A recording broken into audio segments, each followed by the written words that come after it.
नमस्कार बंधुमान आपण मैंने देखुं ओडिया चाकरी न्यूज यूट्यूब चैनल। आज आम आनीचु यही सप्ताहर नुआ निजुक्ति सूचना सरकारी और प्राइवेट दुईटी वीडियो को शेष पर्यंत देखु।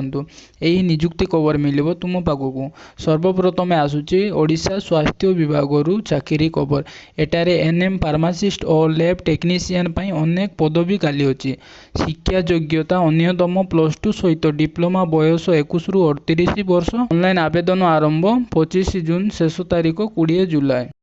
प्राइवेट चाकरी मध्य अच्छी। ओडिशा रे ओला S1 शोरूम रे जॉब अच्छी। सेल्स एग्जीक्यूटिव डेलीवरी स्टाफ और सर्विस इंजीनियर पई अनेक अवसर अच्छी। शिक्षा योग्यता मात्र 10th +2 ITI अनुभव थिले बोल नथिले मध्य ट्रेनिंग दिया जिवो। आवेदन पई मोबाइल नंबर रे जोगाजोग करंतु।